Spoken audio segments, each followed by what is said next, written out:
time I was a little girl, I've always loved to draw.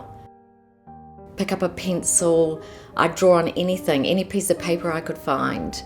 I remember at school I'd open up my maths book or my French book and to the centre page, and there would be a clean white page that would just say, draw on me. So I just would draw and draw. I just loved art. I loved looking at the world around me and studying it all. And I think when you do that, you tend to ask a lot of questions because you're really thinking all the time as you're looking at the world around you.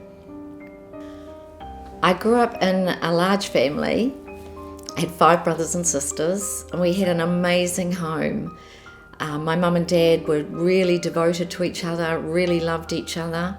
When I look back on my childhood, there was nothing really that should have made me the depressed teenager that I became. I often wonder why.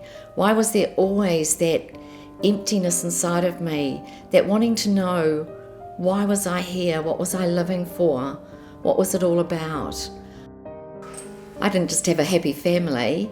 I did well at school, had lots of friends, I was class counsellor. School was great as well. As you get older and you're searching for something, you tend to turn towards looking for it in a social life. You go out drinking and partying, and I'd come home and wake up the next morning with that big empty feeling inside of me. My father was a builder on the North Shore, and he built us a beautiful family home. I remember one day standing on the deck and for no reason at all, just bursting into tears, and my mother holding me and saying, "What's wrong? What's wrong? Just tell me what's wrong and I can help you." And my reply to her was, I don't know what's wrong. I used to just walk the streets, just asking questions. Why am I here? What is life all about? When I finished high school, I went to art school and did a fine arts degree. One of my lecturers was Colin McCann. Some of you may know him or know of him, probably one of New Zealand's most well-known painters. And I really enjoyed having him as my tutor. We had lots of discussions.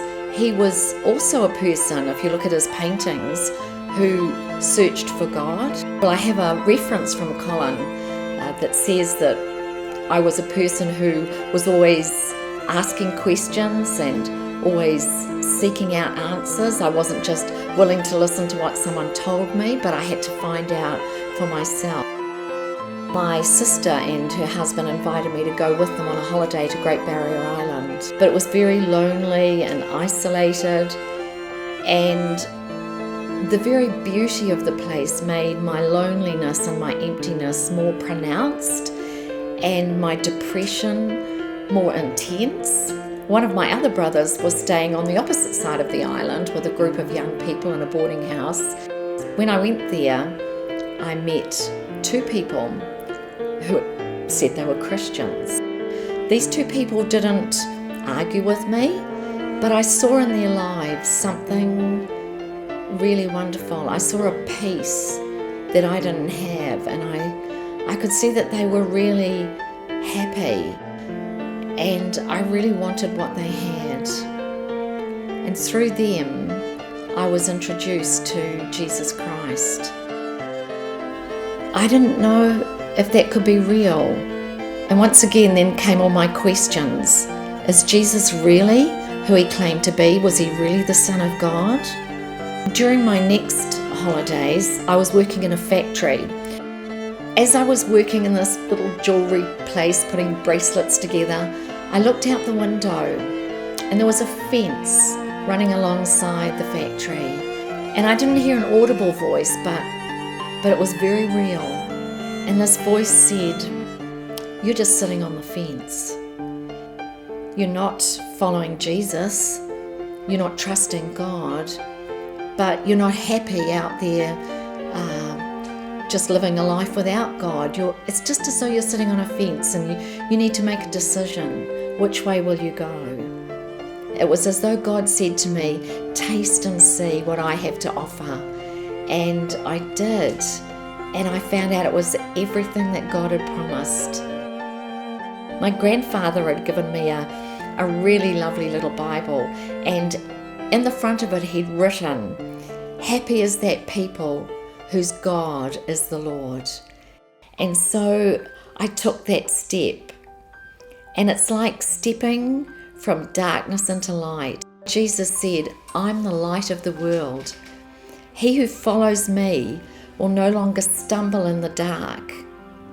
And that's what it was like. I'd been stumbling around in the dark, looking for meaning, looking for peace, looking for joy.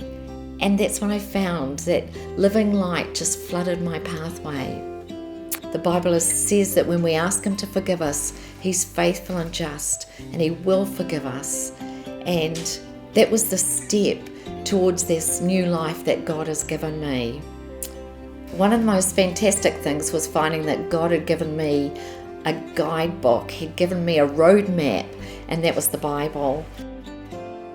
I read verses like, if any person becomes a Christian, they become a brand new person inside, and that happened to me. I was a brand new person. And when you become a Christian, when you choose to follow Jesus, it doesn't mean that life's going to just be all sweet and nothing bad's going to happen to you. Through my life, I've faced some really tough times. I would say it's been in the darkest times of my life that God has been the most real to me. When I've faced really dreadful things, I've had such a peace. There was the morning when the surgeon came into my room. I'd had a biopsy and pulled the curtain. I knew what was coming, and he told me that it was cancer, and he'd made a mistake a year earlier, and I'd been left for a whole year. By then it had travelled to my lymph nodes, and I had to have major surgery. And yet God gave me such a peace through all that I could never have made it up or manufactured it myself. He was just there with me. But I was really terribly sick through chemo. So sick that sometimes as I was being driven back to the hospital for my next month's treatment, I'd have a container and I'd just be heaving up into that container. It was really hard, but God gave me a peace and saw me through it. A song that I really love says, "I've had many tears and sorrows. I've had questions for tomorrow. There've been times I didn't know right from wrong, but in every situation, God gives blessed consolation that my trials come to only make me strong, and through it all, I've learnt to trust in Jesus. I've learnt to trust in God. Through it all, I've learnt to depend upon His word." To redeem means to set free or to rescue or to pay a great price to buy something back. And that's what God did for me. And the price was the death of His Son, Jesus. And He bought me back, and He rescued me, and He set me free from fear, set me free from depression, and He gave me a brand new life. And I have nothing in myself to offer anybody. I have only Jesus, and I offer you Jesus, my Redeemer.